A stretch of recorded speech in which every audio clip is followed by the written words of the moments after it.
Hello, ladies and gentlemen, and welcome back to another Playday of Talent League. I know you've all been waiting for this unexpected because, I didn't expect there to be a Playday today, but apparently there is, and now I'm here. And today, of course, we're going to be casting a very wonderful game between Carlstad Kings and Hyferion, David and Goliath. They're actually in opposite spectrums of the table here, and I am joined with the lovely Squishy. You may remember him from the last stream where he casted with Lero. There were some technical issues there, but we sorted them out towards the end, and he was quite good, for his age especially.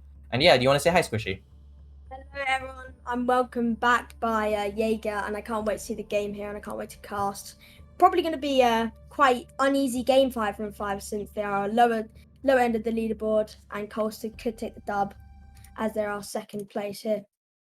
I mean, even though they are towards the end of the table, we do not count them out yet. I mean, especially if you look at their matches they had against Noetic, Wolves, Ignite, they've done really well, always pushing them close to overtime or overtime itself. And they're a team to be fearful of. If you slip up a bit, I feel like they will be able to respond and get those kills and win those games. But yeah, as we walk into, let's have a look at some of the player stats actually, real quick before we get into the games. We'll have a look at Hyferion first. Prophet, MP9, Stizzy, Outhim, and Jamil. These players have been playing in these games, and all of them have had mixed results. None of them are doing particularly well. There's, I think, two standout players. I think if you look at Jamil and Stizzy, they're two really standout players, I think, from Hyferion here. You can see them. Stizzy, especially considering that he plays that hard support role with that Smoke and Maverick. He's done really well, almost getting a even KD as a support player. You don't expect that. Actually, his cost isn't that well, but compared to the rest of his team, he has really good cost, and he's actually 4-1 in entry, which is hard to believe. And Jamil, his main ops are Iana and Melusi. He's done really well towards his entries. I mean, not entries 1-1, but his KD in general, 17-13, 67% cost, 1.1 rating. He's been a solid player overall, and he is someone you should be looking out for today. Apart from that, we also have, of course, Carlstad Kings, second in the table. They've really, really, really shown themselves to be a strong contender this stage. The only team that, they were beaten by, if I believe so, yeah, they were only lost once, and I think that was to Noetic, if I do think so. I'm not sure, don't quote me on that, but I think that is what happened. And of course, if you look at their statistics here on your screen now, the team of Carlstad Kings, they have a really, really solid lineup throughout. None of their players are slacking. Maybe the Ben on the support player, but he's a support player. You don't expect them to frag out. All of them are doing surprisingly well on their own. Good cost, good KD, good entry. They're just gelled really well together as a team. Of course, today we do have the two maps, which are Villa and Chalet, brought to you. And yeah, Squishy, have anything to say? I don't have much to say, but I really want to see how this game goes for Carlstad and how Divine and S1 really putting through there with the Mozzie and the Mute on defense, Sphere and Haban on attack. We do see them doing very well in their recent maps. And one of their recent maps, they won 2-0 against Aero Evolution strongly. And possibly see the Capital ban. See if Hyphen 5 are going to utilize any of the ops which they're not banning. Yeah, and especially if you look at Carlstad Kings, I'm looking at their Villa games. I think they've played Villa twice against Wolgra, and their bans have been pretty inconsistent. I mean, the Thatcher, Clash, Ace, Valkyrie, really consistency on the banning front, especially. I feel like they're just going to be counter banning against Hyferion, see what kind of operators they want to play. But if it's a game on Rainbow Six Siege, you're going to expect the Thatcher ban because that is the norm that we've come to expect in most games where Thatcher is not going to be in play. On the other side, you got Hyferion, who, if I'm having a look at the stats now, pardon me, while I look on my other screen to just have a look, they've played Villa once against Noetic, where they lost 7-3. Against Wolves, they didn't play it. Against Ignite, they didn't play it. And yeah, I'm not sure if they've actually played it. They played it once, I think, against Noetic, and they didn't really do that well. So this is going to be definitely a redemption. They probably practiced it a bit more, and must be probably honestly raring to go and show us all here today that they are a good team on Villa, or maybe they'll show us that they're a horrible team in Villa and they'll get 7. We never know. Yeah, while they join up in the Carlstad here, well, just looking at the stats as well, Jaeger was doing. Carlstad Kings recent games 0-7 to Volgara, which is quite unfortunate. And them going into this game, they're going to have to do some game changing, plays or different strats, different plays, I say overall, to see if they can get a different score line to 0-7. And Jaeger, I mean, you've been here longer than me. What do you think the game's going to be? Do you think it's going to be close, uneasy? You know, it is Siege, so anything's really possible. I mean, like you said, it's Siege, anything is possible, but if I had to make a prediction, I'm predicting two pretty close games. Hyperion, even though they're not done that well, have always taken their opponent to that 5-round, close to match point, maybe almost overtime. They're not a team that likes to give up easily, and I'm expecting to see the same thing in this kind of game, where they're going to be taking Carlstad Kings up to those final few rounds, round 15, round 14. They're going to try to push them to the limits and bring that one map back and bring those rounds back, and they're not a team you want to count out easily. Yeah, well said there. And I do think Hyphen5 are going to push Carlstad Kings to their limits, and vice versa for Carlstad Kings going to push Hyphen5 to their limits. Chalet Villa. Chalet's a new map, so maybe see similar strats and probably some very major counters to them strats. Villa's quite, yeah, go on. No, I'm just gonna say I think the players in the lobby are ready. So if you don't have to waffle anymore, we can just get right into the games. Starting out in a few seconds because I don't think the players in the lobby are ready. Pardon me for a second because I read chat wrong that I thought that someone had said ready when they hadn't. So again, Squishy, carry on your waffle for a bit more time while I learned how to use my glasses and read. Thank you there. I was going to say Villa's a diverse map, so there's going to be a lot of different plays from all the team members. And Villa, anything gone there. It's not really a defensive map, it's not an attacking map. But I do say with high chemistry, Villa is a very strong map to be taken for either Hyphen5 or Carlstad Kings. Yeah, and well, now I think all players in the lobby are ready, so we should be getting into this game any second now. The match has started up, Carlstad Kings versus Hyferion5. Coming to you right now on this Twitch live stream. Don't go anywhere, grab some water, stay hydrated, get some snacks, because this is going to be a long one, folks. Starting off in the bands, Squishy, what do you think? I'm saying straight out Thatcher band. Or maybe Thatcher, a Nomad. Thatcher band, straight out. If not Thatcher, I would say Nomad, because, you know, they could be playing aggressive, trying to just watch out those flanks. And as I speak, Thatcher comes out.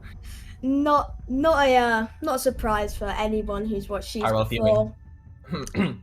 Hyphen5 probably gonna whip out a Nomad. Could be a Monty. See what they do. And Nomad, yeah, they do. Like we said, on defense, I'm expecting more of like a Womai ban, probably a Womai and a Mira ban, something close to that. Maybe they'll ban the Kaid instead of the Womai. Depends on how they want to play.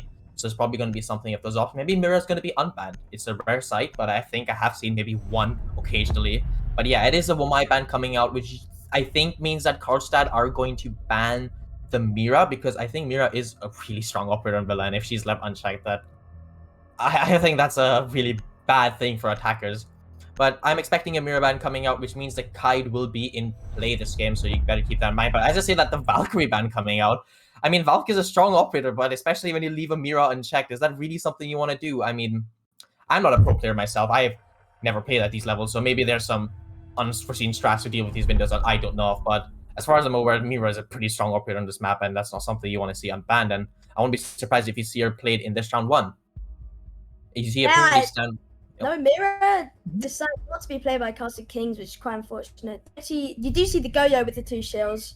3 shields for defense, so that's going to be utilized all over the bomb site. The Mira's still in play, but mainly strong on Aviator in games, even though they are there not playing it. The Mira is very, very difficult to play against on Villa, but we don't see Carlstad Kings using it. Maybe when Hyphen5 are defending, they're going to be utilizing that every single round, which could be a worry for Carlstad Kings. I mean, yeah, maybe thinking of it, teams aren't really prepped to use Mira in their strats, and maybe they don't even have the strats set up because they're so used to it being banned, right? That they don't even have any kind of strats or any kind of setups with Mira involved in those lineups, and that is probably a big reason why maybe we haven't seen her today. Or maybe they just prefer to bring someone else, you know, maybe they want to bring the Koyo for those extra shields so they can hold those main stairs. I mean, the possibilities are endless as to why they're bringing this specific lineup, but as we move in, it's going to be an Aviator defense round coming out of the side of Carlstad Kings here. I think it's a pretty standard lineup. The only different operator you see is that Ella being brought, which I guess she's brought with a shield, and she's going to be playing with the Ella shotgun. You know how dangerous the Ella shotgun is. You don't need to have skill to use the Ella shotgun to go as far as to say. It's just hold M1, click M1 as fast as possible, the person die. It's monkey brain, monkey see, monkey do. You know, it's a very simple gun to use. And you see Divine actually open up some nice angles onto this 90 area. Going downstairs is been watching the living room, I think. And yeah, I think, yeah, she's going to be playing on this 90 area as well. The rest of her team, Not so sure where exactly they'll be playing. It looks like the late reinforcement coming out. Maybe she had forgotten about it. But yeah, the Nomad gonna be opening up that bathroom window on living room. Gonna be seeing if she can get an early pick here. And you can see these nice vertical holes being opened up by Carlstad Kings.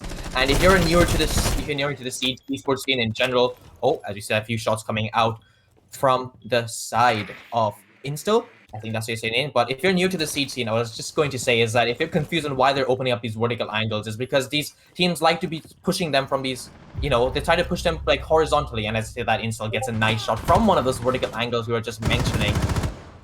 And you can see here, Zofia of MP9, he's holding this angle onto those brown stairs, and Blue, what a nice shot with the LS shot. Not even shotgun, the pistol. He gets a nice 2-tap, I think. And this round is not looking good for Hyferion5. Yeah, it's definitely not looking good for Hyferion5 as Carlstad Kings getting those early gunfights, getting the early frags. Ed is going to be pushed as they speed by the Zofia. Blue most likely to go for the frag as they are 2 men up. Zofia just going to play quite passive, let them peek and him get the refrags onto Carlstad Kings. My bad. They're going to be and as I say that, someone does get a kill. It's a 2v5 now. Hyferion5 being pressured. It's going to be difficult them to clutch up. Carlstad Kings playing a very strong defensive strat. Don't know what's going on with all those gunfights and how they're losing. And as I say that, Askel gets a kill onto Slick R6. 1v5 situation for MP9. Oh, a lovely shot from MP9 onto Askel. It's going to be a 1v4. Most likely not going to be able to win this, but we'll see what happens because they're most likely to get aggressive. I mean, yeah, this round has been a pretty dull one for Hyperion. I mean, their push that they wanted to do was push into the living room and just get this lower foot control. And that's a nice shot coming from someone onto the MP9, and that closes out the round. Almost flawless there. And yeah, as I was saying, Hyperion, their entire setup or entire round setup on how they're going to push this Aviator side was completely countered by Carlstad Kings. They knew exactly what was happening here. And oh, I'm getting a question mark coming in. 1 second as I start something. Squishy, you want to take over for a second? Yeah, for sure. We do see the Maestro coming out from Carlstad Kings, which could mean that they're going to prepare for a plant. And as I do say, last round, the mirror is going to come up by Carlstad Kings. The Maestro is going to be sick pick onto the Pulse, which is going to be quite game-changing as the sick pick is going to be well used by Carlstad Kings as Pulse. There's no IQ there to counter that Pulse, and that's why sick picks are quite important in higher level gameplay because they can really change the game as the other team don't know what they're going to choose to, and that op might as well be the clutching position for Carlstad Kings. Yeah, and like we were talking about in round 1, that Mira is being brought on this side, and like you said, I mean, it's hard to counter a mirror window. The only way I can think of is you're gonna have to try to nade it from above or try to get that dining control below. And I won't be surprised to see a mirror window actually go downstairs into that area. And as I say that, you can see that mirror window exactly as I was saying goes downstairs to protect the mirror upstairs. So it's a double-edged sword, and they're gonna be holding dining 10 seconds to go. so easily here. It's gonna be a tough task, especially considering the utility that Hyperion are bringing. They have the Zofia stuns, they have the Gauntlet 6 on the Iana, they have those Planet reaching rounds, and they also have those Goyos, but they don't really have any kind of thing to counter those mirror windows apart from those X-Kairos rounds that the Hibana is bringing. And you can see the kite is being brought as well. This just seems like a horror show for Hyperion to try to attack. It's a mirror window reinforced wall being kited from below, and there's also a pulse. Like, if you're Hyperion, how are you gonna attack this? Like, Squishy, run me through this. If you're Hyperion, how would you attack this? Like, there's no really way to attack this because you rarely see the mirror, but the fact that you have mirror and Cade, not even a bandit, is going to be so difficult for Hyferion5 to even get to that side, get into any gunfight without Carlstad Kings having pretty much wall hacks through a mirror. Even though the mirror has been nerfed so where you can punch it gets scratched, it doesn't make a difference for anything. As I say, MP9 gets in a gunfight. Don't know who with, but the Pulse as well. Going to give that intel for all of Carlstad Kings players, and we'll see that be used in the middle of the game. I mean, look at this Pulse. I mean, I don't have to say anything. Look at this Pulse, the information sitting in this memorial room. An unusual place for a Pulse to usually play, but because of the kind of setup that Hyperion Carlstad Kings are running, they can afford to be this leisurely. And I can say that Blue upstairs, a nice angle through that connector reinforced wall, and MP9 gets a nice trade onto install off the mirror. But there's still so much setup downstairs. I think I see two operators, the Kite as well as a Pulse playing below. The Kite's gonna have all the information in the world to where the attackers are pushing from, and he's gonna be able to relay that information to the Kite and make his gunfight so much easier. And does a Pulse actually spot out the guy on red stairs? If he doesn't, that's actually gonna be a bit of a problem. But I think the memorial door is reinforced. Or by reinforced, I mean barricaded. So it is going to give him a bit of a sound cue warning. And you can see there's two defenders here being pressured by Pantry in Laundry, I think Mudroom as well. And, we said that this is going to be a hard area to take control of, and it's proving to be exactly that. I mean, 2 minutes gone. There's a minute left on the clock, and they still don't have this dining control. It's going to be such a pain for them to get into this dining area, kill these defenders, and then set up for the side execute, especially considering there's only 45 seconds left. Kite goes for a few shots, whiffs onto the Flores, and actually, I see that Hyferion pick up two important frags, and suddenly it's a 2v4, and I was saying it's going to be hard for Hyferion, but they proved me wrong by getting two really good picks here and leaving it into a 4v2. Blue and someone, two players who have done pretty well before and as much before as well. They can definitely win this round out, especially considering there's 20 seconds left, and Hyferion are nowhere near side. They're going to be trying to scramble up these stairs. You can see here, Blue gets some shots onto the Sophia. The shotgun comes out. The shotgun whiffs. It's all onto someone here. It's a 2v1 as Jamil is down as well. Can someone clutch this up with 7 seconds left? Someone gets a few shots off. Kills one on the Sophia. Is he aware of the Hibana playing behind him? He really starts shooting his gun and does get the shots onto the Hibana. Amazing clutch there from someone managing to stay alive basically and hit the shots. I mean, he was on 1 HP. If one bullet would have killed him there, and wow. Yeah, what an amazing clutch by someone from Carlstad. Was it someone? It was someone, yeah. Yeah. Someone did it. Someone did it. Yeah, very nice movement from Carlstad. Jaeger, even though under pressure in the 1v3 because they didn't know the Ana was downed. I think it's amazing how Hyferion5 really took out below, as that was the main thing Carlstad were holding. 3 players, there was a mirror there.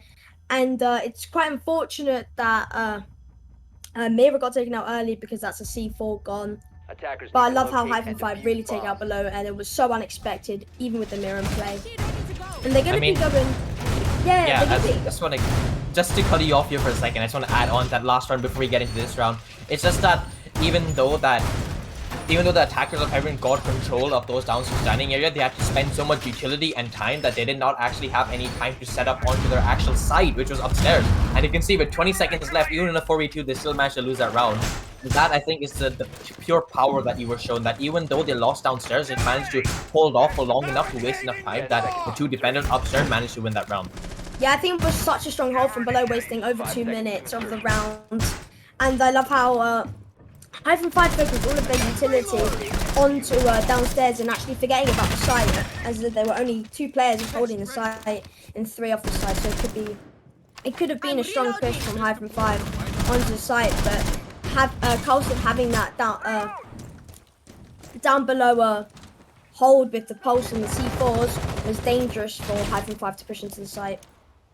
I mean, especially once you know there's a pulse below, you can't really ignore them, right? Especially it's a Kite and it's a Mira and it's a pulse. You have 3 C4s, you can't really ignore them and push up further. They kind of force to push them, and it was a very nice setup from Carlstad Kings, and it surely proved its worth. But that's all about last round. We're going into this next round. It's a dining defense. Now they actually, Team of Hyferion actually have to attack dining downstairs, and they're gonna go upstairs first.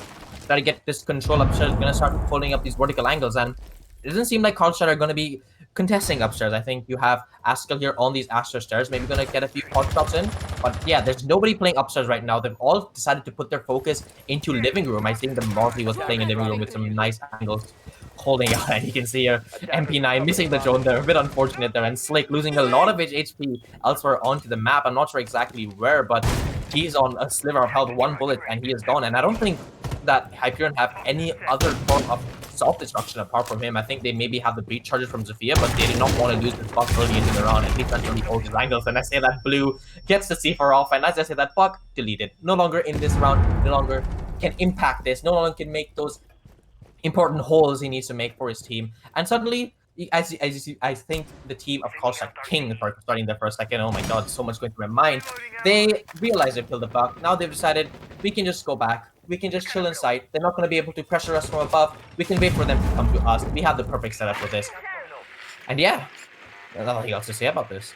Yeah, definitely, that's quite unfortunate that Slick got taken out as the Buck Hyferion5, even though Sophia's in play, but not as strong as the Buck since he's really versatile for all those angles. And as I say that, Autumn's going to be pressuring onto Laundry, Stizzy above, trying to get those flanking.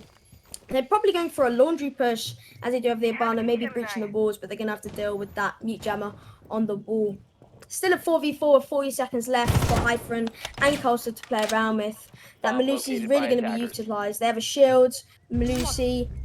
He's swapping them, and as I say that, Blue gets a double onto Autumn, which is going to be game-changing, and that is the Autumn with 28 seconds left. Hyferion5 are going to be pushed into the site by pressure. 23. Bomb has been located. Yeah, sorry. 20 seconds to go, and Askel's going to be holding that angle, which could be quite fatal as the Sphere's going to maybe push down Astro Stairs. It's going to be a quite 10-second execution, 5-5. They're all going to push in, hopefully get the frags. 5 seconds left, no, can't do much. As I say that, Divine gets a kill. Divine gets another. Jamal in sight by himself, 1v4. Blue gets the last kill on a 3k. Lovely round for Blue. What an amazing 3k. And yeah, I think that was strong by Carlstad in their defense, looking like a sweep for Carlstad Kings. Yeah, and like you said, it's a sweep from them. They've done one map rotation of all 3 sites, which means that they're gonna be going back to the Aviator. They could also pick that living room as their 4th site, but I think they're opting to go back to Aviator since they defended it so well. And I'm looking at those 3 rounds. I mean, I don't think once in those 3 rounds did Hyferion look like they were gonna be able to win that round. I think maybe when they were attacking onto Trophy and Statue, where they were in a 2v4, but with a time constraint, it was a big stretch for them to try to win that round. And I think Carlstad Kings have just been in cruise control this entire time, especially considering the bans. I think they heavily favor the defenders, and Carlstad Kings aren't even using those bans. Like, the mirror window is barely in play. The one round that she was in play, Carlstad Kings almost lost. So take that as you may, and you can see Blue here. He's going to be playing the Ella shotgun again. I think it's going to be the exact same setup we saw in the first round. And because it works so well, why change it? And Hyferion, the last time they tried to push this, they got countered hard by those vertical angles in wall and on skull. And they're going to have to do a different kind of push, maybe try to push bedroom, or they're going to have to adapt and hit those shots, which are really hard to hit on those vertical angles. They don't really favor you as an attacker, especially considering how... Oh, hit my mic for a second, but especially considering how siege angles work. I'm pretty sure their feet are going to be showing up first before they can even see those angles. And that is the biggest problem, I think, for Hyferion in challenging those. So I'm expecting to see them try to push Trophy Statuary this time, going to push Master Bedroom. And as I see the attackers, I don't think they're actually doing that. I think they're going to go for another vertical take. I think they're going to go into Art first, and I see these operators push here. I'm not really sure what kind of push they're doing here. It doesn't seem like they're going to go for a Master Bedroom, so I'm sure they've had something else planned out to try to attack them and counter the last setup. Yeah, even though Hyferion5 are going to go for a different play, the recent round for Carlstad was a nearly flawless round, but we'll see how this round turns out. We do see them going for the vertical again. Blue still on Ella shotgun, are going to be holding those main stairs, going to be dangerous with that shield as well. We do see 3 people pushing out, so it's probably going to be the same push, doing the vertical, but it didn't work out last time, but maybe Hyferion5 will be able to push through this time. Yeah, just to cut you off there. It doesn't look like Hyferion are gonna do anything different this round. It looks like it's the exact same side of attack they did last time, and it looks like it's the exact same timeline maybe, as the first pick does come, Slake gets picked up by Divine elsewhere, and these vertical angles, I said, they're gonna be a big problem for Hyferion, and they should try to push elsewhere, and it doesn't look like Hyferion are gonna do it, but Jamil gets the pick through these vertical angles, as I said, and they're a 2-way hole. You gotta remember, even though they're heavily favored defenders, you gotta be careful of them to not get shot out. And you can see this Ella is still on those main stairs, and as Autumn picks up a second one onto someone, suddenly this is looking like an Hyferion round, and the Ella shotgun on those main stairs managed to get one, but gets headed off by the Rooney playing on these top main, and the Goyer shield bouncing around. It manages to get the shot onto the Sophia as well, as Askel picks up Stizzy, and he's on 1 HP, physically 1 HP, and Divine picks up the last. And even though it was a better execute from Hyferion there towards the end of the round, Carlstad Kings clutched up, and I think you got to highlight Divine there on that Aruni, bouncing around that shield, getting those refrag picks and shutting down the round there for Hyferion and bringing it home for Carlstad, Yeah, well said there, and I think those angles from Carlstad Kings, which they've made on the mainly bar onto those main stairs, have been really strong. They've Hyferion5 have been shut down from all possible angles, and no matter what, they've always got backup. Even though the Ella got taken out, you've still got the Divine as the Aruna getting a 4K, so pushing forward. And I do feel Hyphen5 are really getting pressured and pushed back into their own corner, even when there's 3 minutes at the start and then 10 seconds at the end. Defenders, protect your bombs from Yeah, being I mean, defused by attackers. there's not much else to say here. You know, it seems to be a solid Carlstad Kings setup and win for them. You know, they did the same thing they did in the first round and they got the same result. You know, it was a bit closer this time, and Hyferion, even though I said they didn't adapt, they did manage to shoot those bullets into their enemies' heads that round and made it a bit closer, but overall, it was the same result towards the end. And Hyferion, you know, even though it's a heavy defender set of Villa, in my opinion, they should still try to get 1 or 2 rounds on the board here to put themselves a fighting chance, because the last thing you want to do is go the split, like exit the split in a 5-1 or a 6-0, God forbid a 6-0, because that is a terrifying hill to climb to get back into the game. You know, you're 6-0 down, you can't make any mistakes, you have to win 2 side rotations with the map, back to back, and you can't make a single mistake, you have to win every round. It's a big tall ask from any team in the world. If you go to the highest of highs, you know, G2, BDS, TSMs, SSG, these teams, they would struggle to win 6 rounds in a row. Maybe those teams will not, you know, considering the level of play, but that's a bit of joking. But yeah, it's going to be a hard task, what I'm trying to say, for any team. And it looks like it is going to end up that way unless Hyferion do something different here. Yeah, I think Hyferion5 are currently following the footsteps of No Fake Gaming, where they, when No Fake Gaming lost 7-0 on Villa against Carlstad Kings. That could be an unfortunate outcome for Hyferion5, realizing that they are 9th on the leaderboard, hoping not to go at the bottom. We do see a nice master take for Man. I think the Bucks going to go for a solo push, see if he does it. And I say that, Slick gets a lovely kill onto Askell, which is going to be their Jaeger, which is going to be a strong player for Carlstad. 4-man still on pushing Master Balcony, going to try and get those frags while pushing in. They do have the advantage, so that could be quite fatal for Carlstad Kings, don't you think? Yeah, I mean, looking exactly at how this game is going, this is the first round, I think, where Hyferion have managed to get that opening pick and now put themselves in the driver's seat for this round, and they seem to be applying a lot of pressure, and you gotta say Carlstad Kings decide not to bring the mirror this time to push downstairs, opting for a more standard kind of setup and lineup here, and it seems to actually be doing worse comparatively. They've lost the opening pick, even though they wasted a minute 30, the Mute Jammer does come out to try to trick this wall, as Instill does get the refrag onto Slick, who did get that early pick in the run, and the Mute Jammer actually not fast enough to get the amount of pellets, I think, as the Hibana charges don't go off onto that main wall onto Statue. And you're gonna have to be wary of those as defender, because, you know, those are really strong angles. It cuts up the entire site rotation. You're basically cut in half, and the defenders on the left side are stuck on the left side, and on the right side they're stuck on the right side. And yeah, sorry to cut you off. Yeah, that's going to be worrying for Carlstad Kings, as that breach going to be open and that Hibana's going to flounder. As I say that, Divine gets a lovely kill onto Autumn. That's going to be the one holding the breach, and as I say that, Jamil gets a refrag onto the Cades. Don't know if there's a Mozzie Astro Stairs. Think he's an unknown, which could be quite fatal for Hyphen5. MP9 already one down, so 2v2. Jamil with a double. It's 2v1 situation. MP9's down. Maybe try and get the res. Mute playing aggressive, trying to get the C4. Mute's position is known. Stizzy's going to try and get the kill, maybe go for a res. Was going to be playing aggressive into bathroom. Stizzy's very low, underneath 20 HP. 2v1, not sure if Carlstad know that it's 2v1. 10 seconds left for Stizzy. See if he can clutch out, try and get the frags. Mute's going to be holding that door, see if he can get the kill. He's got the shotgun out. Unlikely for Stizzy to clutch it out. Yep, lovely kill on Stizzy. See if we can get the second. Send the door! Oh, that's so unfortunate. Oh, that's so unfortunate. Insta was not even holding the angle. The late reaction from the Mozzie. That was so unfortunate for Stizzy. So realistic to win that round.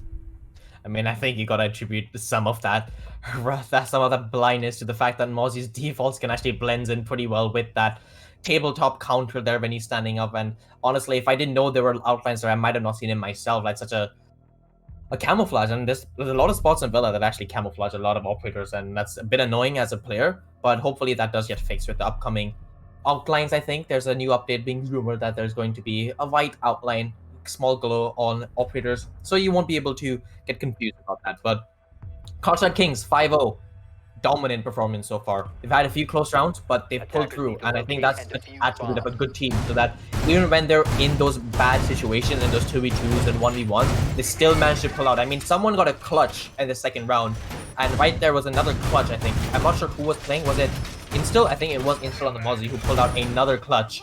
And even though they are 5-0 up, it's not been easy for them. And even though it hasn't been easy, it's a trait of a very good team to be able to clutch up in those 1v1s and 2v2s. And like I said, I might be sounding like a broken record here, speaking the same thing, but I have nothing else to say. You know, it's a dominant type of defense coming out from Carlstad Kings. And we know Villa is a defender-sided map. We know the bans here aren't really favorable for Hyferion, but are they really gonna lose this split 6-0? I don't want to believe it, honestly. As someone who wants to watch competitive, just as a viewer of this game, you don't want to see a team get destroyed 7-0. Okay, if you're supporting Carlstad Kings, then maybe you want to see them win 7-0, but as just a neutral viewer, you want to see this map go to 8-7. You want to see this turn around and be a close game.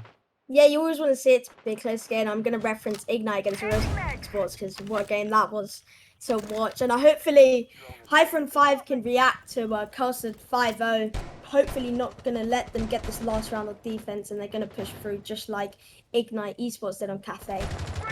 Also, just to point it out, there was a pre-placed C4 underneath a goo mine in bathroom, and that's going to be a guaranteed free kill as long as Askell realizes which goo mine gets popped and gives a call to his teammate. And you know, as the goo mine's pop, you can't really move around that much. I'm pretty sure that is going to be a guaranteed kill there. If the goo mine gets shot, then well and good. I don't think the C4 will be able to get enough information for that to be a guaranteed kill, but that is a really dangerous combo there, especially considering the two operators are playing. But going back down to Dining, it was a close round, I think, last time they went to Dining. Actually, now think about it, it was 4v1. It wasn't close at all. And like I said, Blue gets that pick onto MP9. That pre-placed C4 on that goo mine gets that initial frag, and it's not onto the hard soft feature of Slick. So there's still hope this round. It's still not the most important operator here. But you look at Askell in this cracked position here. If he has not been drawn, he's going to get another free kill here. And he's going to be free to rotate on Astro Stairs as well. It's such a good position here, especially when he doesn't get drawn. And it doesn't look like he has been drawn, as Slick and the rest of Hyferion have just been pushed into statue here. They're just expecting it to be clear, and if Slick gets a bit too uneasy, or not too uneasy, if it gets a bit too lax and decides to push into Astro there without droning, he's gonna get a fat bullet into his head. As Autumn gets lit up slightly by Instill downstairs somewhere, I'm not really sure what that was, but we gotta have focus on Askell here. I mean, he's in such a power position here. It's a miracle that he hasn't come into contact with him. But as I say that, it does seem that he's gonna swing onto the block, and like I said, oh my god, whiffing a few shots, but ultimately does get that kill, but does get traded off immediately by Stizzy. But that is your buck down, that is a soft breacher. And that is a horrible position to be for Carlstad Kings. 50 seconds left on the clock in a 4v3. Yeah, Askell had a lot of potential there, being up there unknown, as it is a 3v4 in the favour of Carlstad. 35 seconds left, and I love how Carlstad really pushed back the attackers to get them to the end. And as I say, that lovely kill from Jamil, 3v3, it's all standing out fully equal. 25 seconds left, the defenders have the advantage. You see again, Carlstad Kings always holding the defenders back long enough for them to push through with pressure.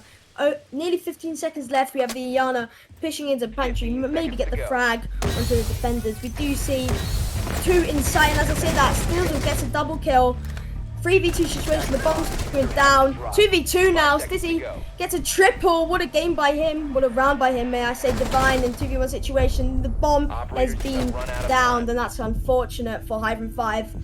And it is R6, and no matter how close a round gets, it still goes to the winner. 6-0 for Carlstad Kings. Hyferion5 have to win 6 rounds in a row. This is not going to be easy.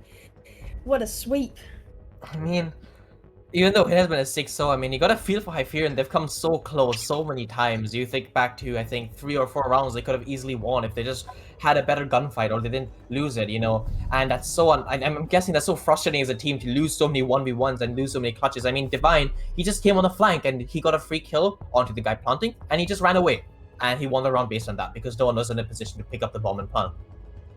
It's stuff like that that's really been a problem for Hyferion here today, and it seems like it's not just that. They've just been so unlucky in losing their ones towards the end and losing those clutches, and it's put them in an 0-6 position, and it's going to be a tough hole to claw themselves back out of. But like I said, this is a really defender-sided Villa map today, depending on the bans, and it's going to be interesting to see if they're able to bring back the round to a much closer and respectable scoreline, if not take it to overtime. Yeah, I do think Hyferion5 do have potential, because they do have defense, as you said before. But I think Carlstad Kings just have the advantage, and even though it's been getting so close, they've been pushing through, winning those rounds. They found something, they've gone for it, and they keep on doing it each round. No matter how close Hyferion5 are getting, don't seem to get just 5 there. seconds remaining. We do see quite a default lineup for Carlstad Kings. The Buck's going to be coming out Attackers just are like moving Slick out to played locate a him. bomb and defuse it. Probably going to do the vertical, which is quite uneasy for defenders on Villa, as many vertical plays do change the game, as all the defenders are cut out, cut into one corner, and then pushed, each one and killed out. And I just want to point out, like, the 1v1s, I just say win your ones for Hyferion5. That's one thing I have to say, is just win your ones. So I think that's really getting them down. And yeah, we do see Sophia pushing below, knowing that there is one bottom Astro stairs. Jamil's going to be playing aggressive, going to get droned out, probably going to drop back. Sophia's going to be trying getting that early frag, just like he's done in many rounds. Someone is going to... MP9, unknown below, could be quite fatal if he's left alive. Attackers have And located if a bomb. he decides to jump in pantry window, could be an early frag for Hyferion5. I mean, it does look like Blue is holding that angle, so if MB9 decides to move up the stairs, he is going to get shot, and it looks like Askel's actually also holding it. It seems that they're well aware of MP9's presence here, and they're completely waiting for him to push up these stairs, and Blue, I think, here is going to try to open up this window, but he has a yellow ping on him. Carlstad Kings know that he's pushing up. He gets a free kill onto him. That's a nice free fire, and suddenly Carlstad Kings get the opening pick yet again in a round where I fear need the momentum, need to win this round, and I thought maybe once they switch sides, they get that momentum shift, they get more confidence in them that maybe they can do it, but it's not the start you want to see, especially considering that MP9 is usually a player who is usually going to be someone who's going to be roaming for you and wasting more time, and he gets picked off so early in the round. Not so early, it's still quite early though, it's 1 minute 30, halfway through the round. It's not something you want to see, and the vertical angle start getting opened by Carlstad Kings here. I'm studying my words a bit, oh my god, but it doesn't look like anyone from Hyferion is going to be contesting them, as they're just going to be aiming to apply a bit of pressure downstairs. They have a bit of time, and Slick R6, as I say that, is going to be trying to go for a flank, but decides smartly against it and decides to go up those red stairs into sight. And look at that, finally a bit of breathing space as Autumn picks up a kill onto Askel, and suddenly it's a 4v4 with 50 seconds left, and now this round is looking much better for the team of Carlstad Kings, especially considering where the defenders are playing right now. Jamil is in a good position to get this opening pick here, even though there's someone on that Astro window. He knows the position of two of these defenders, and he's able to get these picks, and Slick is going to be trying to go downstairs, maybe expect someone, and you got to remember that the Buck is playing here close to Mudroom door. He's going to start to push up Astro stairs. He's not going to... Is he aware of the Jaeger? The Jaeger's not aware of the Buck, and Buck gets a free kill onto the Jaeger, who is a bit lost there, not really hearing the Buck on the barbed wire, I guess. I'm not really sure what happened there, and they have full Astro control, and suddenly it's kill out 15 seconds left, as if people inside need to protect it, and you can see here Autumn is gonna go for a few picks, but just gets shot from behind, and it's a full Astro take, and 3 people rushing to side from Astro, and you can see his Blake pushing to side. This is best. Sidney gets 1 pick, but it's gonna be, is it gonna be enough for his team? As it's not, as it comes out as a Buck gets the final pick. I was so confused what was happening at the end of the round, but it was a close affair, and it just seems that Carlstad Kings had the leg up there as a full push into Astro and bomber side, getting those and managing to pull out in the end. You gotta say that. Kings, Yeah, you gotta say, 7-0. You gotta say that once again. Close round. Many close rounds, which Hyferion5 could have pushed through and won that. But Carlstad Kings, pushed through. Was mainly the better team from my perspective. They just played better, more chemistry, playing closely. But Hyferion5 had those chances and they didn't make them count. Yep, and as you say, that was... Oh, I hit my mic again. I'm sorry. I'm sure I'm getting a lot of static here. I got a new mic and I'm not used to this position, so I do apologize if I do make some weird noises because of that. But yeah, as we had that, it's a 7-0. It was a very quick game, actually. I think it lasted... I lasted like 40 minutes, probably less than that. But yeah, as I say that, we're going to head into a quick break here for these players, and mainly for Hyferion5, so they can get their minds around what happened, and so they can bring this back into maybe a potential draw, so they get 1 point on this play day. Squishy, anything else to say before we get into the break? I do have to say that Hyferion5 just need to be thinking about, I think, whoever their coach or analysis, they're going to be having a strong word with them and how they're going to be playing differently next round on Chalet, is it? Chalet. Yeah, Chalet. Chalet's a new map, as I said before, so could be a strong win for Hyferion5 and come up with a draw. That's all I have to say there, and hope to get into next map soon.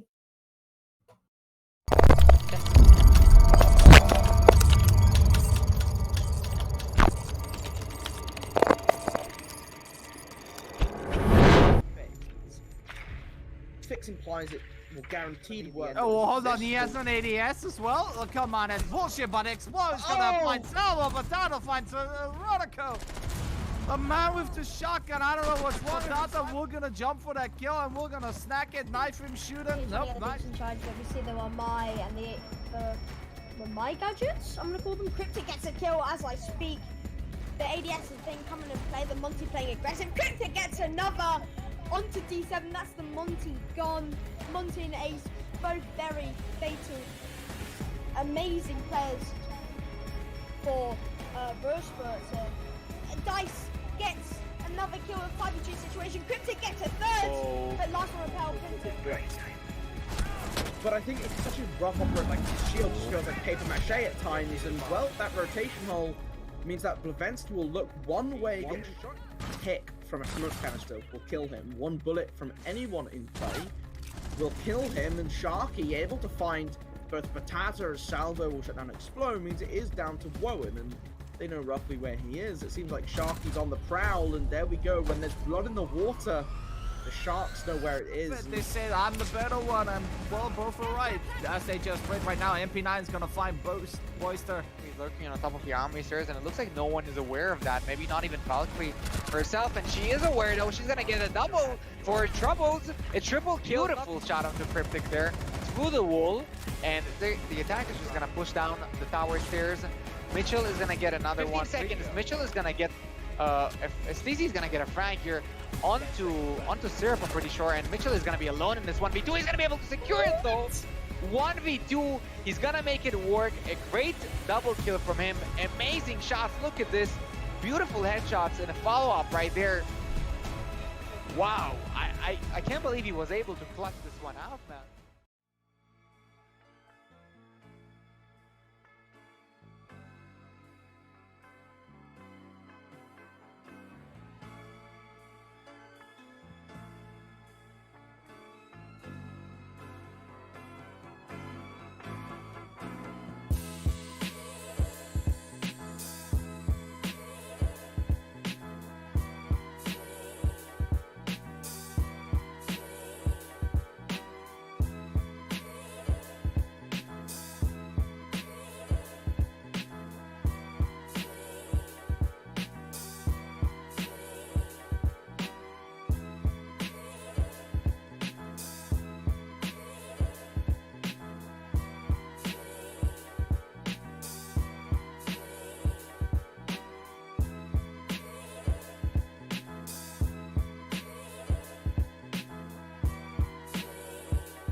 And welcome back to the second map today. You know, it was a quick one. The first one, Villa 7-0, Carlstad Kings, Hyferion5.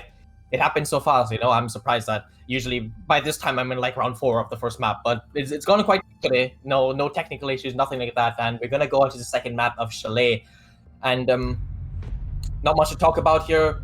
And like, there's nothing to talk about in general. It's like the Stomp 7-0. There's a few things to talk about there. I'm sure the analysts will go through with the teams itself, but that's last game. Now we're into this next one, which is a Chalet game. And honestly, Chalet is a very mixed map. Like, I'm very curious to hear, Squishy, what are your thoughts on Chalet? Like, do you think it's attacker-sided, defender-sided? What do you think is the meta right now in Chalet? Because I've heard many people talk about it, and a lot of people have different opinions.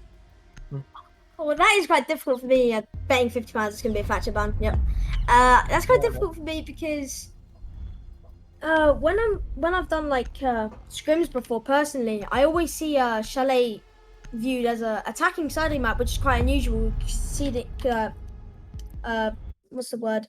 Feeling that like downstairs such a strong site, but for some reason, if the attackers do the right thing in the right time, and they like if you breach on Chalet, you pretty much won. I think that's the main thing that I've analyzed from most Chalet games. If you do the main breaches, you can really pinch the defenders, and they will have to swing, and you will get the kills, and it'll be just 1v5 for them. But I mean, okay, yeah. This is where I actually disagree. I actually think that Basement is the worst map on this side.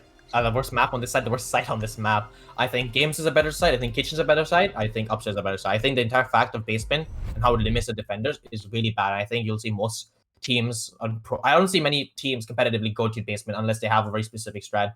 And the thing about the breaches as well, it can be. I'm thinking more of Basement when the breaches are very important, but I'm thinking as Upstairs when you're trying to get that wall open into the side. Upstairs, the name is slipping me right now, but it's the window, K9 window. You open that wall. I don't know why the name is evading me right now. I can't remember the name of the site, but that one wall, it usually does get opened up, and it usually doesn't give attackers much. Office, yeah, office wall. Okay, there you go. Sorry, my brain could not remember that. I was having a big frame up, but yeah. Usually you'll see that the breaches upstairs, there's not much affecting it. But yeah, like you said, on Basement especially, the breaches are big important, but the fact that Basement is such an offside on this map, I don't really personally see the breaches being that big a deal. But going into this first round, Slick R6. I don't know why I keep saying Slick R6. Hyferion5. I don't know. It's the fact that he doesn't have the H5 on the end of his name. It confuses me sometimes. But Hyferion5 gonna go on to kitchen dining. Usually in secondary or third site for many teams, they'll probably go upstairs first for quick games as well as the main site.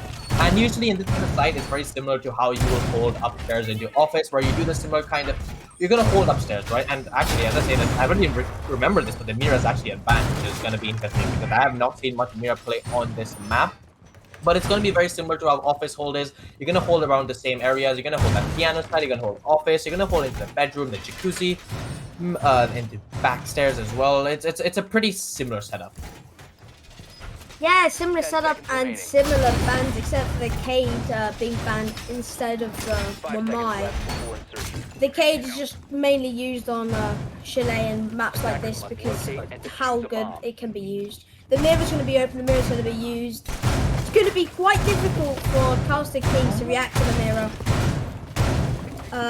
The one thing we see different from the other map is that Hyferion5, sorry for my words, Hyferion5 run defense first, and unlike last time, they did lose their their defense round, but they only had one round. And the fact that the mirror... Can I just cut you off for a second there? I'm sorry, because this is something that I've never seen before, and that is you reinforce office off, and you're purely holding bedroom.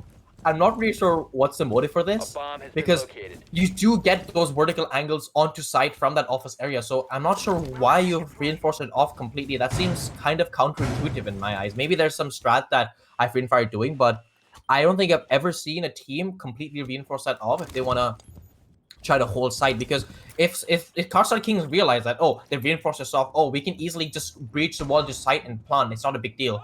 Like, I'm sure that's what happened, and oh my god, what a nice nade coming out from Instal, I think. Oh my god, the Slick, which stood no chance, so he was trying to run away, but like I was saying, I mean, the setup they have is very questionable. Maybe the mirror window setup is actually one of the big reasons they decided to do this. With that mirror window, they can completely cover site, and maybe they're depending on that. And I think that's actually probably the main focus of why they've done so. Yeah, then there's going to be the main focus, and as we see, Carlstad Kings pushing pressure on Office and going to probably most likely take master control. We see the nuke drop back, Divine putting a lot of pressure on those windows. Mirror going to swing at the kill, and as I say that, Blue gets the trade with MP9. It's going to be a 3v4 situation in the favour of Carlstad Kings. Now they have the vertical, they're all pushed back in sight. We've still got Sphere alive with the breaching charges, and the sledge is going to be utilised above, so that's going to be quite unfortunate for Hyferion5 to take that out. Yeah, and honestly, considering the amount of utility and reinforcement they spend upstairs, it didn't feel like they wasted much time at all. They even had a mirror window, they had a Goyo shield, and I feel like the Carlstad King completely avoided all of that and just got those inputting kills and forced Hyperion back into sight. And now they have the time to open up these vertical angles, and it's not looking good for Hyferion5 this round, I'm telling you that. Yeah, it isn't looking good so far, and I just want to point out the Flores is going to be in use, getting those shields, you know, really being put in play. We see the Flores pushing Trophy Stairs as Stizzy gets the equalizer. The bomb's going down out of nowhere. I don't think Hyferion5 noticed. They've got vertical, and Blue's now inside with the bomb down. Autumn's going to be stuck in top west with Stizzy, and they're going to see what they do there. Lovely shot by Autumn onto Blue of Carlstad Kings player. Someone and Install still above with the vertical. Going to be uneasy for Hyferion5 to take that back, as they did lose it using all their utility on it. They're going to be 22 seconds left for them to clutch up. It's going to be quite difficult for Hyferion5 to do this. 16 seconds left. They have Jamil's going to put pressure on above. They found the diffuser. Lovely shot onto Install. Sophia last playing above. Going to get the kill, but someone gets the kill. Doesn't miss. Oh. But they do get the diffuse, and Autumn. A lovely round and a lovely shot onto Blue. And I love how Carlstad Kings went really under the sea there and get that plant down without Hyferion5 noticing. Yeah, I mean, that looked like a solid Carlstad Kings round, honestly, through and through. They got a plant down in a 3v3, I think, and then I think got changed to 2v3, but it looked like in such a solid position to close out that round, and then they started losing the gunfights, and the Sophia alone upstairs got the first kill, but when the hatch is smoking and low HP, there's not much you can do. You're gonna get picked up soon. I think she tried to use her stun grenades as well to stop the defuse, but if she had another one, she could have actually stopped the timer. But yeah, it was a very close round, and a good retake from Hyferion. You know, I was criticizing them on the kind of setup they were doing upstairs, but eventually it did work out for them in the post plant where they managed to get into sight and get that diffuser undifused. That's not the correct term. They managed to defuse the diffuser. Yeah. That doesn't seem right. Well, regardless, they held F for 7.5 seconds. So, or 7.45 seconds, something close to that. My brain is a bit melted from that round because I'm trying to process what happened. And it seems that Carlstad Kings are going to be going upstairs this time, opting not to go to this time. We're going to go to a more standard site here. Probably the most standard site. This is a team I think most teams will play. It is upstairs into this off bedroom area, and they're going to have, honestly, it seems like a very basic setup here, nothing out of the ordinary, and you don't need ordinary, you don't need extraordinary to win. And as I say that, this frost traps, you know, I say something and then something different happens. I say it's gonna be ordinary setup, they have frost traps on the breach, like, interesting to see if they actually work or not. If they do, it'll be very funny as a viewer and as us casters watching that. But yeah, it's no shield actually coming in on the piano, which is going to be interesting to see. You know, usually you want to see a shield, and Autumn does eventually put that shield down. It's a pretty powerful position. Not having a shield there is going to be a big problem, considering the amount of utility is spent there. And Carlstad King already into the building, into library as well. It doesn't seem like anyone from Hyferion is going to be challenging this. Most of them seem to be on site or playing below by kitchen, and a lot of pre-fire shots coming out from someone getting close to MD9, but not hitting them. Yeah, trying to get into close gunfight. Someone is going to go and get that early frag. So MP9 going to get that early frag. They do seem to be taking a stronghold in library. Maybe trying to get that breach, which is quite default. You know, we do see default strats coming out from Hyferion5, but it does work. It does work most of the time. I love to see the new ops being used in place with the Flores and Zero being used by Divine and Askel. See how they use this. The Zero cam is going to be utilized a lot with those flank cams on Fireplace and on top blue stairs. We'll see how this goes. They do have the breach. They have the pressure. Jamil and Slick are going to be roaming beneath, trying to get those frags. While Carlstad Kings are going to be utilizing the library control that they have. And look at that. I mean, look at the Aruni. She's been spotted on the zero cams. And this is one of the Zero's best maps. I think he gives cams can cover a lot of area and give a lot of information. And Slick, he shoots the zero cam. Another one gets put out. There's another one on Fireplace that I'm not sure if Jamel managed to shoot. I don't think he did. And look at that. The 2 cams are back up. You know, he has another one in his pocket if another one gets shot up. And he's just going to be sitting on these cams watching the flank. And I think Slick and Jamel smartly realized, or not Jamil, maybe just Slick, realizes to go back to site at this point in time is much better, as someone does get that first pick onto Stizzy. The Frost down, not much utility that she still had left to offer, probably a good thing, and one of those Frost mats actually still up there. I didn't realize that. One of them did get disturbed by the breach, but the other one is still there, and if Carlstad don't realize that, that's going to be a Pogman, and it doesn't look like Drew actually sees that, but elsewhere on the map, there's action going on as Jamil gets picked off and Slick gets picked off, and Install picks off Slick as well. Now it's Autumn and MP9 left into this 4v2, and finally Blue gets that Frost mat, but MP9 not ready to get this round over as he gets a kill, but Autumn does get headed off, leaving it all up to MP9. Got the first 2 kills in this round. If he wins this, it's gonna have to be a clutch ace. Diffuser down. This is one of the hardest places to see. Does he see the first guy on that wall there? You can see his outline here from our perspective, but does the Jaeger see it? Doesn't look like it. He's gonna push up here a bit slowly, not to give away his position, but I'm pretty sure the attackers know where he is. Pre-fires, gives away his position completely now. Now he's going to be in a much harder position as well. He's going to go out into this corridor area, going to try to shoot the drone, and then get swung by Infill, and that is the round done. A much better take coming out from Carlstad Kings there. Not much else to say. You know, they had those flank cams, and you can see how this pesky zero cams help prevent the flank coming out, and really showed the utility of Zero on a map like Chalet, where there's so many flank opportunities, and if you don't have a Nomad in play when she's banned, a Zero can be just as effective by just giving those callouts, and you can just put those Zero cams back when they get shot, you know? Yeah, you've said it all there, the Zero being utilized. You know, he's got 4 cams, one of them got destroyed, well, 2 of them got destroyed, and placed 2 back up. It's a really good replacement for Nomad, and Chalet is such a strong map for it. But Carlstad Kings, what a strong push. And it's unfortunate that MP9 was left in that 1v3 situation, and they really cut out the defenders. They got the piano control, and it's quite unusual that you do see attackers take library control on the underneath 30 seconds of the round. They take library control instantly, top fireplace, top blue stairs. It's all them. It's all them. It was their round, and they won it. Yeah, I mean, it looked like Hyferion actually were a bit slow on their last setting up site, you know. I don't think they set it up quite fast enough that you'd expect, and I think Carlstad Kings realize, you know, that here the shotguns going off, they realize that maybe Hyferion haven't set up the site properly yet, and they have that free reign to push into library and get a good foothold onto the site, especially considering that there's not much utility, there's no one roaming there.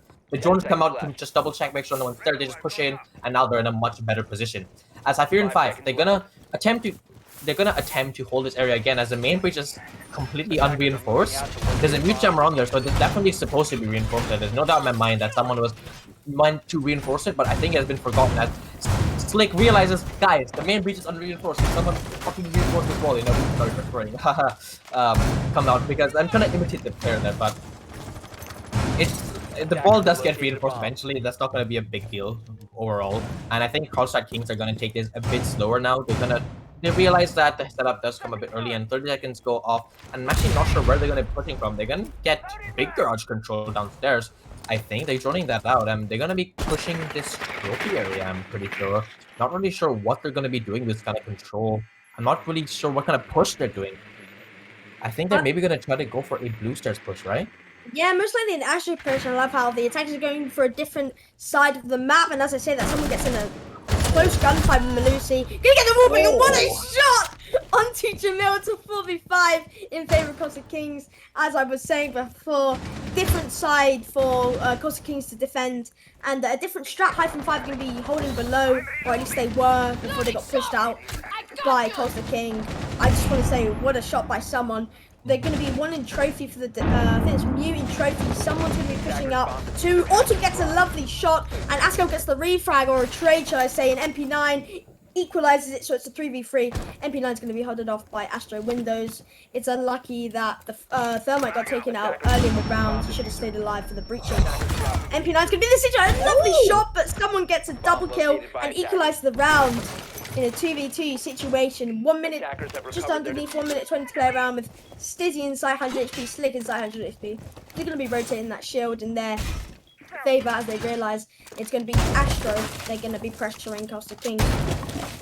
I mean, yeah, I mean, I like this. I'd like to see this rotation from Stizzy coming up, realizing where the attackers are pushing in from. He puts the shield in a much better position to support his teammate, because concerning is a 2v2, he needs to have all the help in the world right now. He cannot afford to die, because once he dies, that's a 2v1, and that's not the position you want to put your team in. But that shield rotation is maybe going to be the thing that saves Hyferion5 this round. And he's been on a cracker this round. He's hit 2 nice shots there, and MP9, you got to give credit as well. He hit a very nice shot there. As Slake goes for a few shots to the wall, Instill gets lit up to around 40 HP, and he's going to swing the jacuzzi door, pre-fires a few shots, and misses them as someone tries to hit a few shots as well, and there's just a bit of miss on both sides. And as someone peeks this, you're going to notice there's a shield there, and he's going to push up here, and Stizzy picks up one, but Instill picks up the other, and now it's a 1v1, and Instill is going to be pushing up the side. 20 seconds left. Instill, does he get the pick? No. Stizzy, a nice shot there, and pulling up this round, and Hyferion take the lead.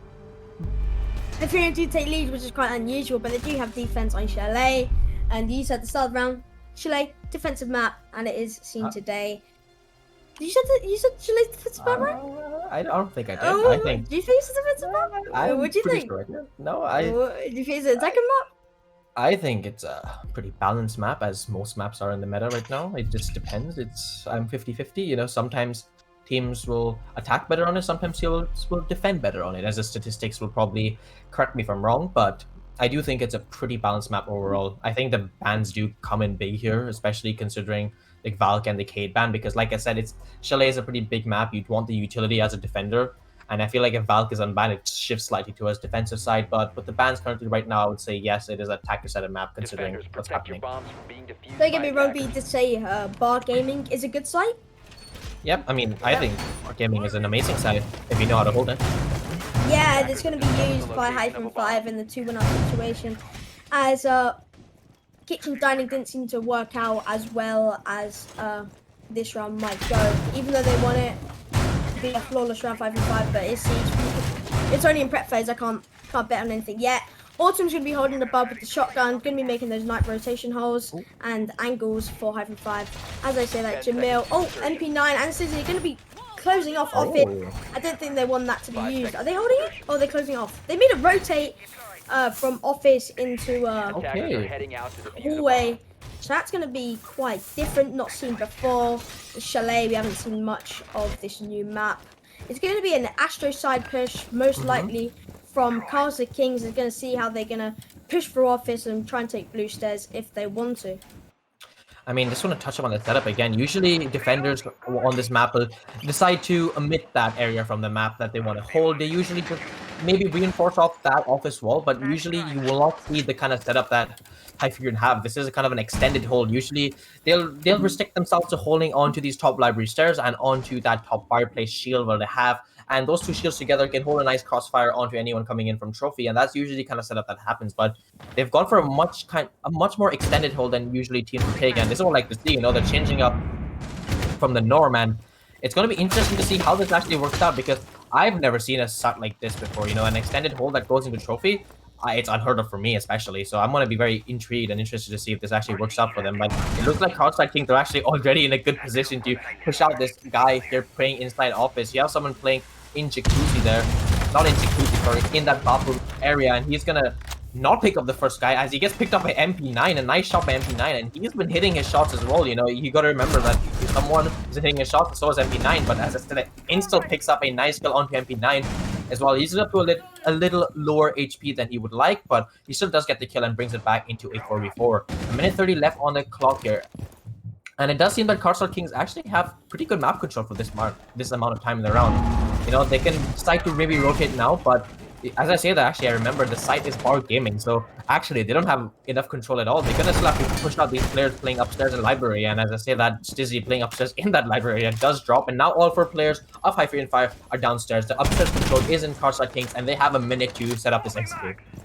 Yeah, I think Hyferion5 did well getting that opening frag, and I think they're just going to drop back with 1 minute left on the clock, see if they can hold it out from there.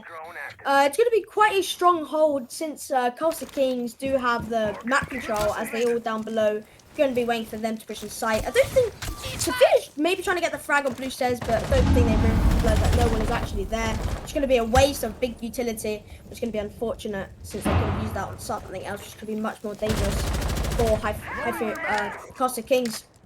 My words are flowing out weirdly. Jamil's going to be in bar, see if he can get any frags. 25 seconds left for Carlstad Kings to drop and play around with. Thermite's going to get the hatch quite late in the game. Autumn playing aggressive, going to get shot by above. Still have 15 seconds left.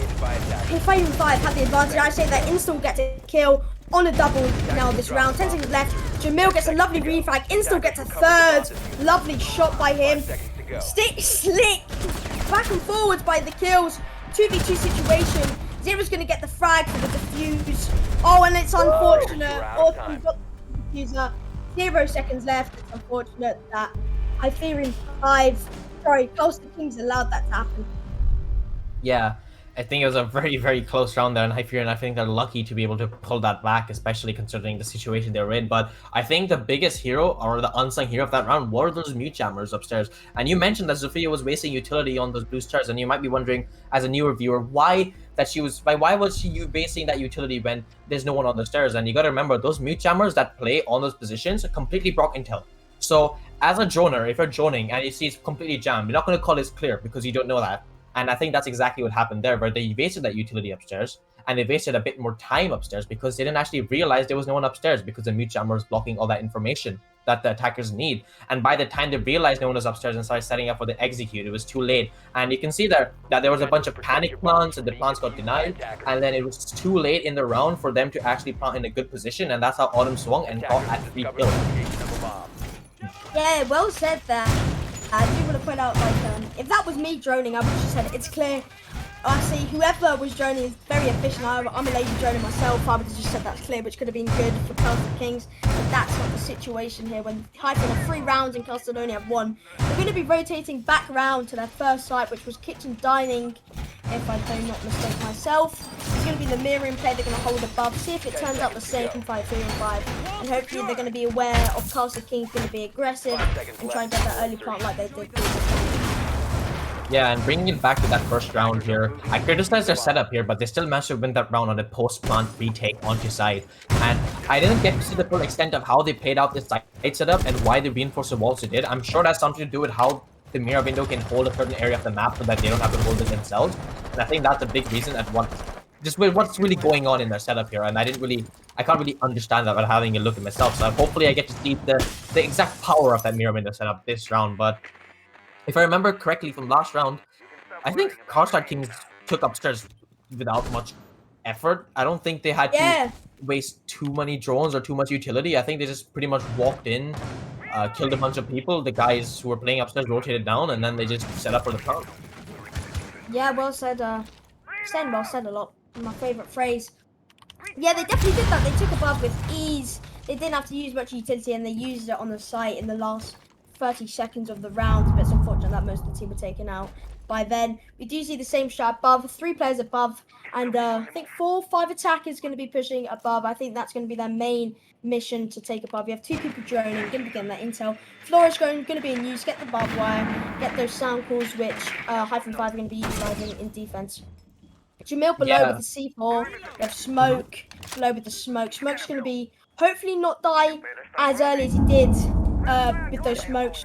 I mean, he did stay to a late game, but he didn't have enough space to utilize those smokes as that blue went undercover. And also, I'm sorry to cut you off again. I know it's happening a lot, but there's just so much going on in this game, and I want to talk about it all. And as you know, as a caster, I'm so talkative. But the thing is, I wanted to point out was actually Divine on that Jackal. It's an operator that we haven't seen him play yet, and I'm actually quite curious to think why he brought this Jackal, and I'm trying to figure out maybe why, because they know that all the defenders are going to be playing in one side. So what was the mindset behind trying to bring someone like a Jackal here? Was it to just make sure that no one could flank, or was it maybe like a late round thing that once you've got the plant down, you can get more of a good position on where the defenders are playing? Regardless, it's not an off that would usually be played in this kind of setup here that they're trying to do, or this kind of take they kind of do. It doesn't really have a space, but they made space for him, and it's going to be interesting to see how this Jackal actually plays out. I mean, right now he was just holding an angle onto that Muffin door, but oh my god, Instill again gets another nade, and the repeat of last time they went up here, and I said that Jackal up Divine just get a pick, but does get traded out, and someone just get a trade onto Slick elsewhere on the map, leaving it into a 4v2, a much better setup for Carlstad Kings, I guess, in the 4v2 here. But there's only 20 seconds left, and with all these smoke grenades coming out, it's going to be hard for him to set up the plant. He needs to sprint straight into side to be in a better position to plant. And I said an Autumn and MP9, two SMG11s. You can hear the sounds of them going off as they suddenly get in a better position to plant. And you can see MP9 actually has rotated upstairs, and he's going to be able to kill this guy. Going to go for the plant. Askel, he's going to take diffuser, and he's going to try to put plant down, and he's going to plant inside of kitchen. And MP9, he's going to have to rotate all the way into the other side to drop the hatchet. There's no rotate on the thing, and he's going to drop hatchet. And does Askel realize? And Askel realizes that he's dropping the hatch, and what a close round. I mean, it looked so certain to be a Carlstad Kings round and in a 4v2, and then suddenly the MP9s, the SMG11s rang out, and it's a 2v2, and then MP9 going upstairs to hold that angle onto the diffuser. Couldn't manage to find him, and because there was no rotate between those two rooms that you normally see when people are holding upstairs, he had to go the long way around, and the diffuser managed to go down, and Askel could hear the big footsteps upstairs, and he knew exactly where the mute was, or the smoke was, and he got that final shot even though he was on 1 HP. Yeah, I love to see Smoke really using those gas grenades to get all the players low. And Blue going for a different breach this time, going for the fireplace breach with really different strat from the attacking side of Carlstad Kings. Thank you for pointing out that, Jack, because I did not see that, and I'm quite surprised that they didn't bring the 0 again, because the intel they had was quite unbelievable. Now they're going to bring the Iana, going to get those frags in. They've got 4 frags now, and it's going to be the same defense. Carlstad Kings going to be hoping for a 3-3 end until they get defense, but Hyferion5 are going to be fighting for it and going to go for the 4-2 outcome. Yeah, and I mean, if you had to pick out a key player that round, I think it was more of a team effort there, but I guess Askel got to bring out that final clutch, you know, you're on low HP, and sometimes people do panic and they'll do a bit of whiffing, you know, they do a bit of whiffing, and they'll get those final shots. But yeah, he stuck his nerve and he got those shots off and he clutched it up for his team, and that brings in the 3-2, and Hyferion, even though they've been so good in this defensive half, they haven't been good enough to completely ride home and take this game 5-0 like Carlstad Kings did in that last map, and it's going to be a struggle for them, especially if it goes to a 3-3 split, because I have no doubt that Carlstad Kings are actually really good at defending Chalet. I mean, because Carlstad Kings, and if I look into the stats actually a bit more as Squishy would take over, I can have a look here. Yeah, while you did that, I'll be talking about how Carlstad Kings taking library so early in the round, just like they did on the Master push. We see them just letting them have that control onto the site. Tell me when you have the statistics, by the way. Not looking good for Carlstad. There's one game which they play against the now disbanded Volgra, but they got 0-7. It was forfeited. It was actually forfeited. Okay, never mind. It was a forfeited map. Okay, okay, so production is telling me they were winning 5-1 and then they had to forfeit that game, which is unfortunate for them. But yeah, I mean, that technically they are pretty strong here, and I'm pretty sure and you're going to be pretty strong on the defense. And Hyferion, you know, if you look at compare the teamwork between these two teams so far, I would definitely say Carlstad Kings have had better teamwork and cohesion between themselves than Hyferion5 have done, especially when you look at the game of Villa, where they were just so good at getting those refrags here. And you know, on this map, you can see in a few of these rounds.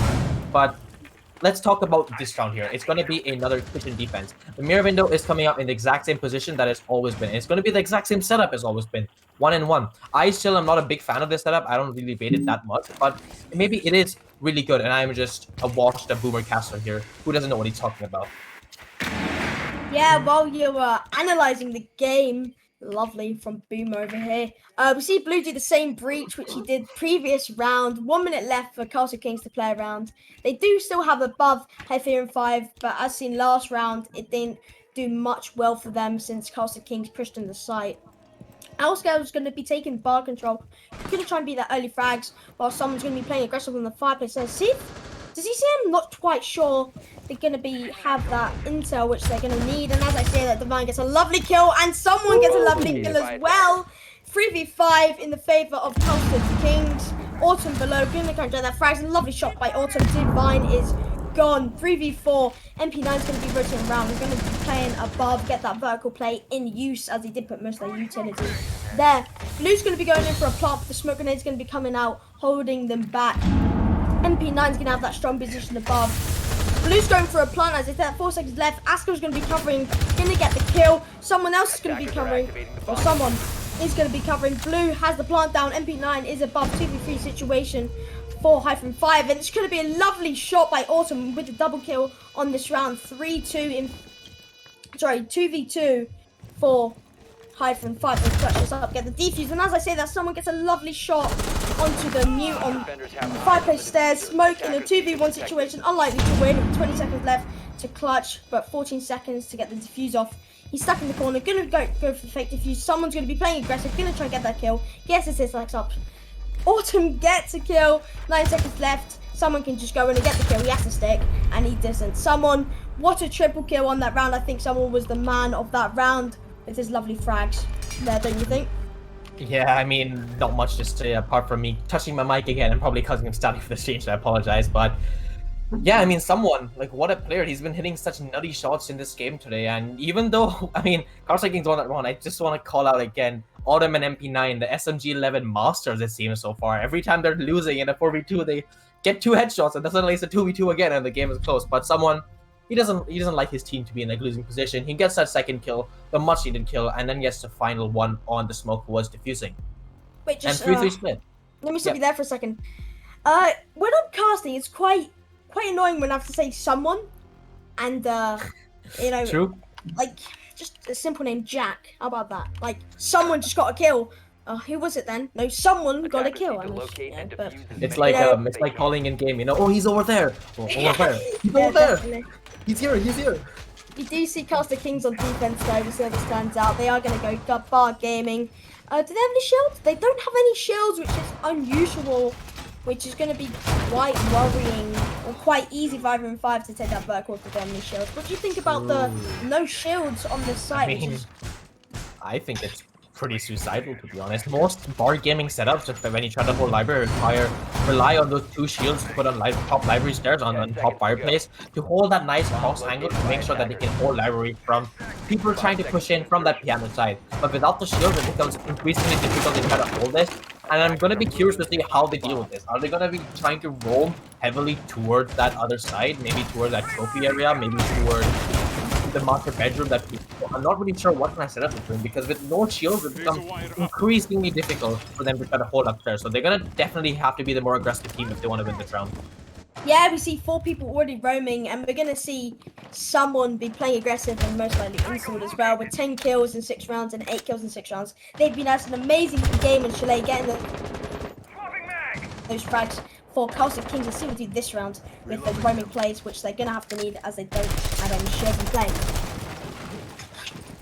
I mean, I think Hyferion5 wants to realize there's no shields. They can be like, hang on, guys, there's no shields upstairs. Like, whoa, this should be so free for us to take. And the zero cams come out here, and we've already talked about how strong an operator zero is, and you can just have a look at these cams that are being set up. Like, look at that cam that he could set up all the way from outside library. What a camera that is.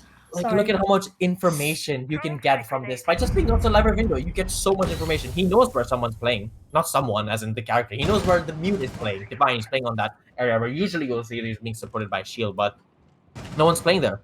And even though Carlstad Kings have not brought any shields, Hyferion5 have not taken advantage of that, and they're playing this like they have shields. They're playing this liberal passive, trying to push them from other angles where the shield, they won't have to come in contact with those non-existent shields. And we can see Slicker actually is going to be droning downstairs, trying to catch his insta, who is for some reason in garage. You know, I'm not sure what he's doing down there, but he's chilling. And MP9 actually goes down elsewhere on the map. I think Blue actually downs him, but he can't really do much as Stizzy goes for those shots, and the Maestro does get, I think he's getting crossfire, not crossfire, he's getting shot by many different angles, and that is unfortunate for him as Maestro cannot use his Maestro cams anymore in the round. You gotta remember that he is an operator that you want to keep alive for much later in the round, but he goes down first, and Carlstad Kings lose the first operator.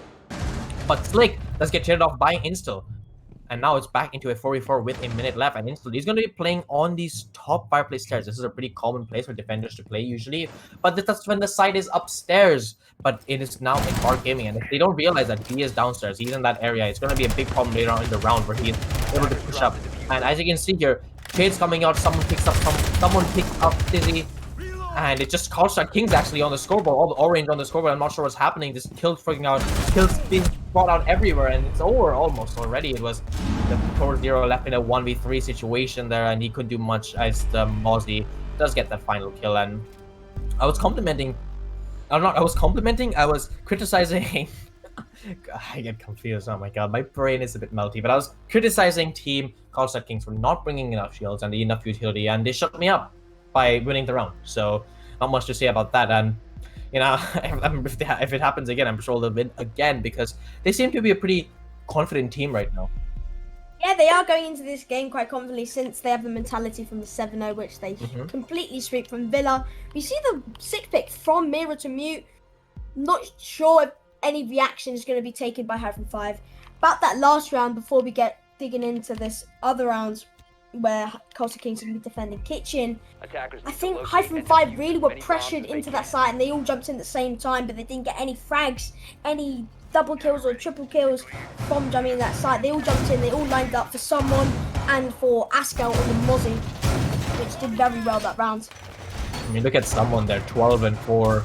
Yeah. He's really put his team on his back. Instill as well, 9-5. And I was questioning why he was in the basement. I just remembered a interview, I think, with Citizen from G2 after he won a game, and he was talking about Chalet in general. And when he was asked about why people were roaming in basement, he compared it to, I think, Villa, and said that more people won't really drone Villa basement if no one's going to be like holding there, right? It's like a place that no one usually drones as an attacker. And he thought that Chalet basement is something similar to that when the site is upstairs. And to a degree, he was right because I think it did work out for him there. But it didn't work out for him. It didn't work out for Instill here today as he did get thrown down and he managed to get the pick anyway. So we're going to be moving on to this dining place. And the big standout operator for me here is that castle. I'm going to be very interested to see how that castle affects gameplay here today. I just have a quick question. How do you think, like, what do you think about the Mira not being used? Because it was used by Hyferion5 and well played by them. What do you think is going to happen with this round if they don't have the Mira in play? I don't think the Mira was honest. I think the Mira, oh my god, probably hit someone's head. But I don't think the Mira was that impactful for them this game. The 2 rounds it was brought, or in that side it was brought, it didn't really get much value as Carlstad Kings had decided not to push upstairs and push those Mira windows because they smartly realized it's not worth it, right? And then the Mira window that was downstairs, it got smoked off. They had the smoke grenades, and I think the Mira windows actually were pretty impactful. So maybe that's why they opt to bring someone else. I think it was the Mute they brought instead of the Mira here to maybe bait them out, to maybe think it was a different site. And I think that's fine. I don't think Mira was highly impactful for Hyferion when they played it. So it's going to be interesting to see how this round plays out. Yeah, it's going to be quite interesting how this round plays out. As Hyferion5 haven't done much with the control which they have with just under 2 minutes left to go. But as I say that, Thermite's going to be breaching that wall, or is he? Yeah, he's most likely going to breach that wall. Sophia and Diana are going to be pushing that side of the map, which is office. It's going to be quite fatal if Hyferion5 get that control. Carlstad Kings playing strong in defense. No gunfights have been activated by both teams here. Over 1 minute left. Someone has a shield. Goyo has a shield, should I say. Sophia's going to be playing aggressive, going to try and get the kill. Close gunfights, but not any active hits on any of the players. Slick's going to be joining in, going to try and get that intel. We have Askel, Divine, and someone above going to be holding that. Yeah, So- can I just say, right, this is a much more standard setup you'll usually see when people are defending dining. And I see that Askel does pick up that initial kill onto Slick. Slick, not making much of an impact. Deshaun does get that mute jammer off the wall, but nothing much after that. And there's another mute jammer downstairs, and if they're going to push it, they're going to have to waste a nade, and I think Autumn is doing exactly that. But yeah, I mean, this is a much more standard setup you see when people are trying to defend dining upstairs. You know, they're gonna go for both of these areas. They're gonna contest a vertical angle, and that's usually how it works. And actually, look at that, there's only 25 seconds left, and it seems like almost everyone is still alive apart from Slick, and Divine takes them a nice kill on Jamil, and it brings them into a 3v5 as Blue and someone pick up a kill on their own, and now suddenly it's all up to Autumn. Poor Autumn, 15 seconds left, he needs to make a play here. He's gonna have to push into side. The castle barricade is blocking his way. He's basically stuck in his position. He doesn't know where to look at, and Askel picks up a nice kill there, and that is the round done. A flawless round from Carlstad Kings on I the think, side. yeah, what a strong round by Carlstad Kings. They didn't allow anything to be pushed by Hyferion5. They didn't take anything their round. They weren't taking it. 1 round till match point. Hyferion5 are under pressure. 2 rounds to go for them to equalize the scoreline. And I just want to let me just stop you there before you say your point. I just want to say Carlstad Kings have been quite dangerous on this attack, and it's Hyferion5. I think they haven't done as well as they have on defense on attack. And let me hear your point. I mean, I mean, yeah, I don't think I have much anything to say. Hyferion yet to find their footing yet on this attacking half, yet let you win a round and have looked pretty inconsistent in the 2 rounds. And I think the rounds that they won as well, they came off a bit of a clutch on both sides. And truly, it's Carlstad Kings here who are look to be in the driving seat yet again. And the scoreline, even though it looks a bit close, I think it tells a different story when you look at the scoreboard and see how the teams have progressed. Apart from Autumn and MP9, it doesn't look like any of the other teams are stepping up to the occasion here. They're not having the best of games. If you look at Slick, especially going 1-8, he's going to have a big impact later on if he wants to help his team. And on the other side, you can look at Carlstad Kings and, you know, Blue, that supported the support player of the team is on 2 kills with the rest of his team, you know, Divine up as well. These 2 players usually kill the support operators, but someone asking until all of these players are popping off and they're playing really well with their strength and getting those early picks in the round and putting themselves in a good position. Yeah, they are putting themselves in a very good position. Always winning their ones, pointing out again, win your ones in Siege. And they are getting themselves into a position where they do have a major advantage. And we're going to see how this round turns out. As they are attacking, Hyferion5 are attacking Master, which is very strong site on Chalet. I would say most Pick side, yeah. Yeah, most pick site on this map. It's still going to be aggressive on the windows, probably baiting. They do have the shield in piano with the mute jammer, which is going to be very dangerous for Hyferion5 to push, as it is a very strong place to put that shield. We do have Askell playing below, but going to be pushed by 3 of the Hyferion5 players. See how that turns out for him.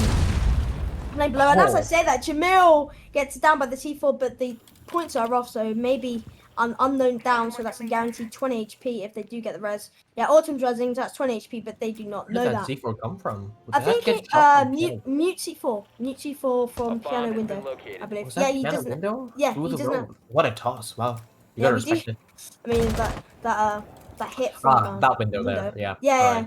He hit that window before. I was going to see what he was going to do with that, but that's exactly what he did. 1 minute 45 left for Carlstad Kings to defend and Hyferion to attack. Do have those holes above, as seen on Villa, and they're going to be used again for Divine and someone maybe. As I say that, Askell gets a kill on MP9.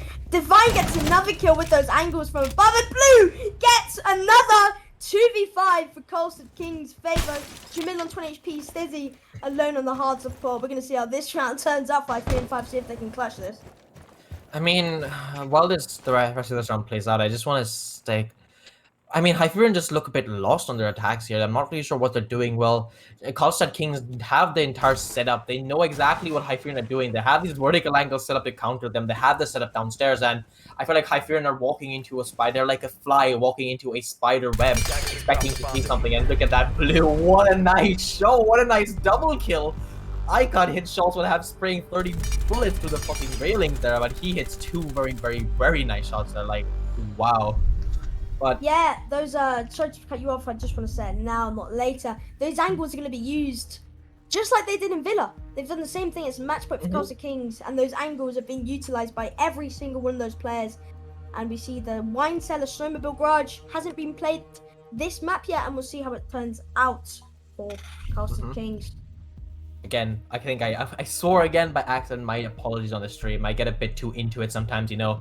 It is a very emotion-filled game, Rainbow Six Siege sometimes, and you know, sometimes when you're casting it happens, and I do apologize. But yeah, like I said, Hyferion5 just look a bit lost on their attacks. They don't seem to have the answer to how to counter Carlstad Kings, and Carlstad Kings seem to have Hyferion's number. They know exactly what they're gonna do on the attack. They have the angle set up, they have the setup downstairs, they have the perfect angles. They have everything set up perfectly, and they've been winning gunfight, 5v4, 5v3, 5v2, 5v1, and suddenly the round's done, you know? And now it's 6-3 match point, and Hyferion have it all to do here. They're gonna not be able to make any more mistakes if they want to bring this map back to the overtime to get that chance to get that draw for today, but it doesn't look likely considering how strong Carlstad Kings look on the defense and how slow the Hyferion are on their attacks, so it seems. 10 seconds remaining. Yeah, you could just see him before and how it said Villa with the basement, they're going to be roaming. 5 And I think that's exactly what Carlstad Kings are going to be doing. They're going to be roaming. I don't think they're going to put any major players on the site. They do seem to be holding bar gaming. It's probably going to be extended into Fireplace. They do have a nice rotate there from Castle. And the Castle being used again.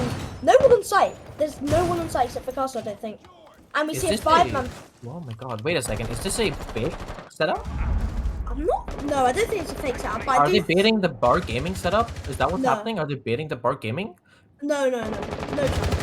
No chance, right? No, I don't think that. I think just one of them's holding it. And as I say that, Autumn gets a lovely opening frag, and Askel gets the trade. Off Askel gets another. Will he get the finish? Sledge pushing. So it's a 3v3. Askel on a double kill, but gets taken out by MP9. 3v3. We've got the Autumn's nades are taken out, and Slick's impacts and stuns are going to be taken out, which is going to be quite fatal for Hyferion5 and their push in small garage. I mean, I'm not really that familiar with how teams will defend this basement at the high level, so I'm not really going to comment on the setup too much because I'm just not really that experienced. But what I can say is that Askill and someone have been such an overpowering roaming presence that they have each other's backs and they get those refrags here. And even though that Hyferion had such a good start in getting someone, Askill still managed to get not one but 2 picks before he was headed off, and now is back into a 3v3 with a minute 30 almost left on the clock. And Hyferion have it all to do, you know? They have to go through 3 flares. They not only have to go through library, they're going to have to go through bar gaming and go all the way back to site.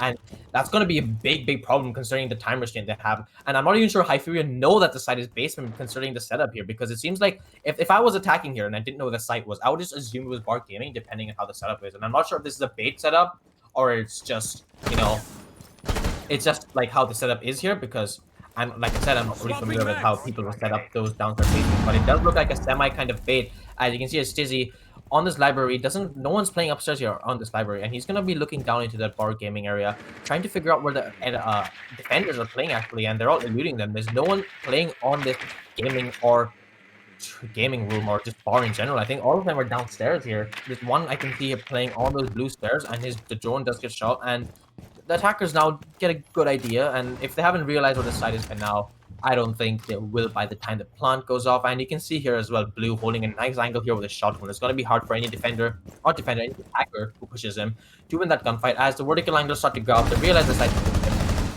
and suddenly they're scrambling, I think, a little bit as...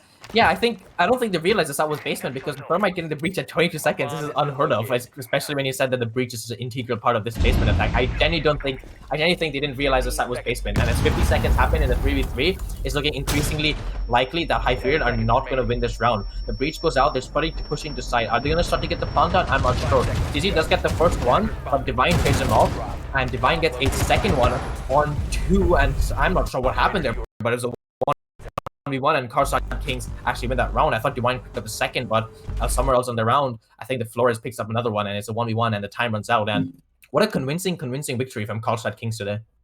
Yeah, I'd definitely say the same here. Carlstad Kings, I do believe they had that map, and I don't think they wanted to lose that. They took it home, and they took 2-0. And Hyferion5 did put up a good fight in the second map, but the first map put Carlstad Kings ahead mentally, and also in... Yep. Unbeaten, apparently, yeah. Are they unbeaten?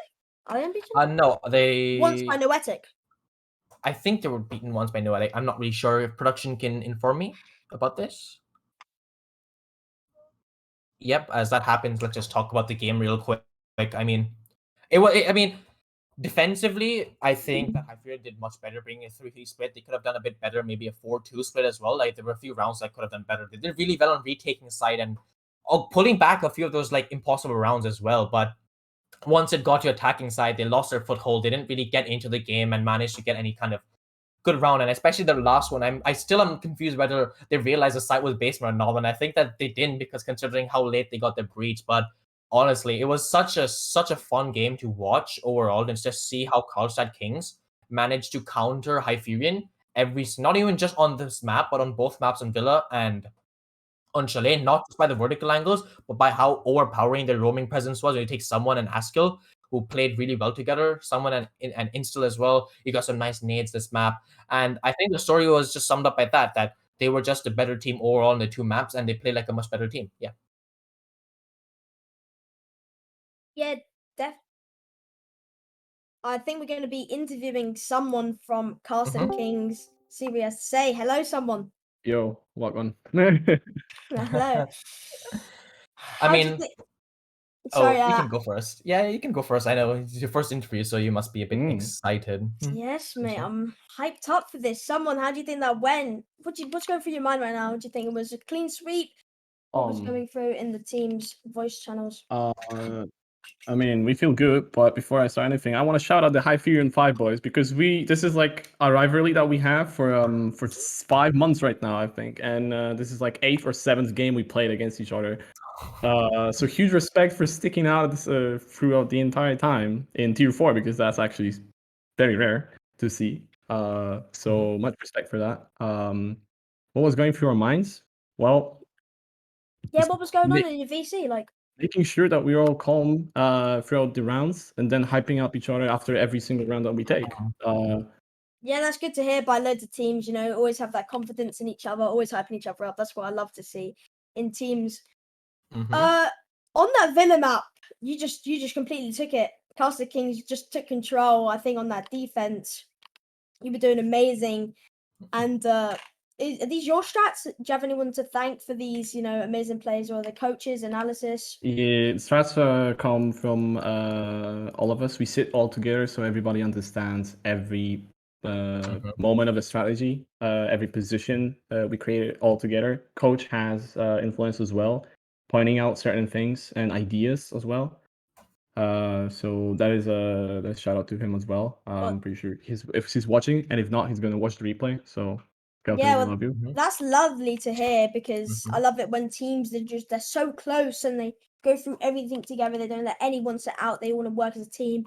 And before I waffle on too much, Jaeger, you got any things to say? Got any things to ask? I mean, there's so much to talk about. I'm a very talkative guy, but if I had to ask, I mean, I think you were someone who was I know. popping off. You are someone, yeah, but you were a player who was hitting a lot of really nasty shots today, and I think you were really feeling it. Especially, we saw a few of them. You had a nice wall bang in basement, I think, in round 1 you're playing Zofia, and especially considering that you locked it out when you were 4v2, I think, post plant, and you got down to 2v2, and suddenly you had to get that first kill to put yourself in a good position because something I actually did notice was Hyferion, even though they were losing and they got post plant, they were really good at retaking for some reason. They always got it back. Yeah, they as I said, respected them as well. For just being here and not, even if it's a 7-0, it's still like they fight. That's always respect for that. Well, we joke around that if Blue, which is Ben, says go kill somebody, I'm just gonna go and kill somebody. Like that's it. Like they tell me what to do and I do it. That's it. So yeah, the fill up from me wasn't that great, but individually, but I think like team wise, we all played good enough. We used each other to the maximum every single time we could on the defense, on attack as well. Like whenever something's happening, everybody knows who's responsible for something, and then we just replace that if we have to, or we focus on a more important task at the moment.